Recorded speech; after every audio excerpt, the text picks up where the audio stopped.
I never thought I'd live to see the day two fake cops slapped cuffs on my wrists right on my own porch with the HOA president grinning like she'd just conquered the world. That wasn't an arrest, it was a felony dressed up in a cheap costume. And the craziest part, they thought I was just another scared homeowner. They had no idea they were laying their whole criminal empire at the feet of a police chief. Let me back up. My name's Mark Ryland. 20 years in law enforcement, 15 with SWAT, the last 5 as chief of police. After losing my wife, I bought a little house on Oak Street, quiet neighborhood, big oaks lining the street, kids on bikes, a place that smelled like fresh paint and new beginnings. I wanted peace, not sirens. My grandpa used to tell me a man's home is his castle, but the best castles come with quiet neighbors. For a while I thought I had that. Duke across the street, big guy with a laugh you could hear a block away, always strapped to a leaf blower. A young family next door who brought over cookies when I moved in. For 3 weeks life was normal, and I actually started to breathe again. Then the first red notice showed up, tucked under my wiper blade like a ticket. Violation lawn too high, $50. Signed by Karen Van Fleet, president of the Oak Street Homeowners Association. I looked at my lawn, it was fine. I looked at my neighbors, it was the same. My gut tightened. I've seen that look before, the early moves of a bully. Next day, 2 notices. Now it's about my trash can, 3 hours visible past pickup. Another 75. 125 total. The language was escalating: immediate compliance, further action. Boilerplate intimidation designed to scare good people into submission. I tried to ignore it. I told myself, you're on vacation, just a man in a new house. But when I looked out my window and saw her sharp haircut, clipboard clutched like a scepter, scribbling notes as her little dog barked at my yard, I knew exactly who she was. Karen Van Fleet.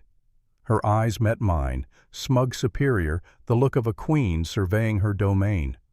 My quiet street suddenly felt like occupied territory. So I did what any cop does when he smells a rat.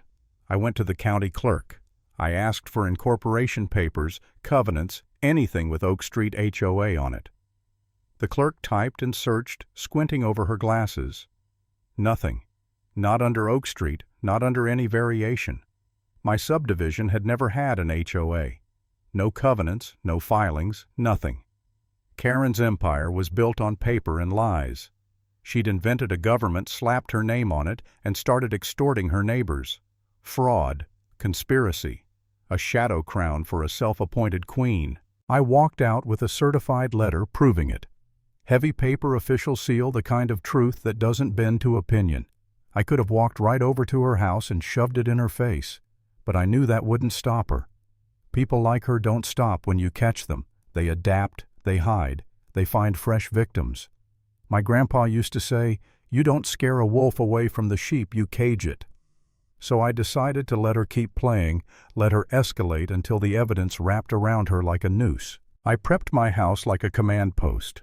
Hidden cameras, a shirt button swapped for a mic, a black ring on my hand that sent an encrypted alert straight to my lieutenant, Danny Reyes. My neighbors Duke and that young mom next door, I asked them to film if anything went down. They agreed, nervous but willing. I felt the calm settle in the calm before a raid. Only this time the barricaded suspect was my HOA president. The next morning the trap was sprung. A black SUV rolled up, oversized and aggressive, no markings. 2 men climbed out, uniforms that looked real at first glance, navy shirts, shiny badges, but their movements gave them away.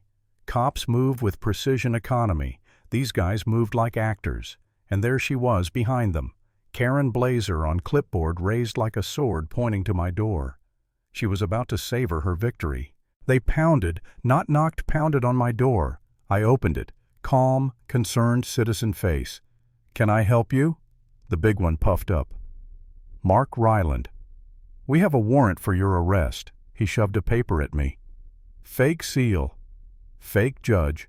Even the judge's name was a guy I knew, retired 5 years ago.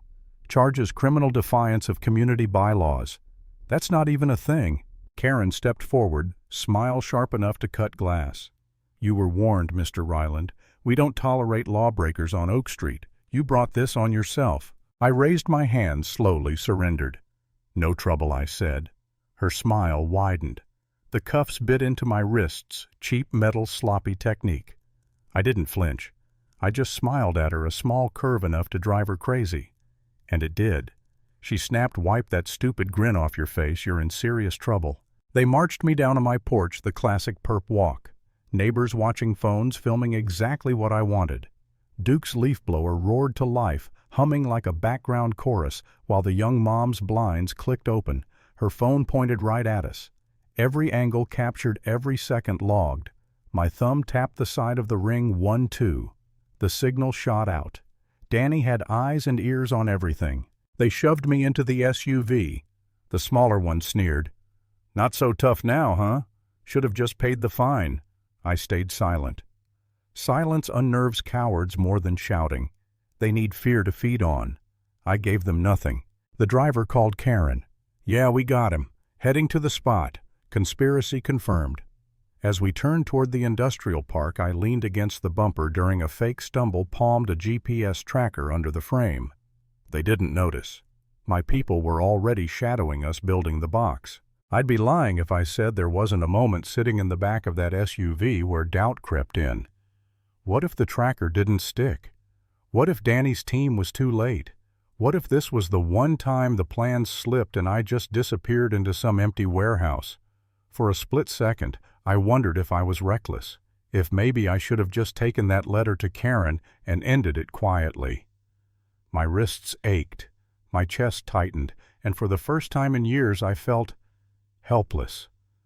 But then I thought of my wife, of the photo of my grandpa on my mantle, of every neighbor too scared to fight back. That helplessness turned into fire. No way was I letting a fraud queen run my street. No way. The SUV slowed. They picked their kill zone, deserted stretch in the industrial park. Perfect for them, even better for me. A beat-up van cut them off in front. A sedan boxed them from behind. Boone's pickup slid in from the left. In 2 seconds we were trapped. Doors slammed open, real cops in tactical gear pouring out, weapons leveled. Shouts echoed from every side. Police hands where I can see them. The goons froze, eyes wide, panic written all over their faces. Their little act collapsed in the face of real authority. The back door yanked open. "Chief, you okay?" a young officer asked. "I'm fine, son. Get me out of these toys." The cuffs fell away, and I stepped out into the chaos, no longer a victim, but a commander reclaiming his ground. Boone reported weapons, a real 9mm with the serial filed off an airsoft pistol meant to look real. Suddenly, this wasn't just fraud, it was federal. Then came the gold mine.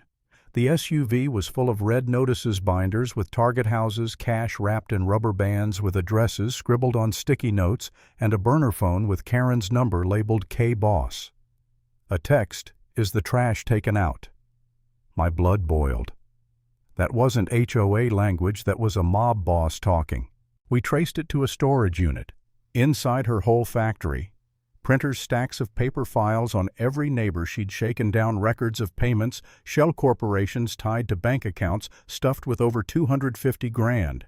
And worse, lists of other neighborhoods. Karen hadn't just infected my street, she was running a citywide scam. The final act came fast. Karen called a board meeting in her garage, still convinced she ran an empire. I staged with my team outside. Through a directional mic, I heard her voice, sharp, furious. "He was supposed to be simple, now he's vanished. This reflects poorly on our organization." Our organization. She still believed her fantasy. I whispered into my radio, "Go." We hit the side door, flooding the garage. Karen froze, eyes darting confusion, morphing to rage, then fear as she recognized me. Her little court of enablers raised their hands immediately. She bolted for the house. Boone cut her off, immovable. She shoved, twisted, kicked, screaming, "I am the president of the HOA. I have rights." I walked up, calm, cuffs in hand. "Karen Van Fleet, you are under arrest for extortion, conspiracy, racketeering, and forgery of a government seal." The metal clicked shut around her wrists, loud and final. She hissed, "You can't do this. I'll sue. I'll have your badge." I tightened the cuffs.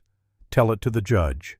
We dragged her out into the flashing red and blue neighbors lining their porches, watching the Queen of Oak Street hauled off in chains. Her reign ended not with applause, but with silence and the law. And that's the lesson: plain and simple power built on lies always collapses when the truth shows up. Would you have fought back against someone like Karen, or just paid the fine and prayed she'd leave you alone?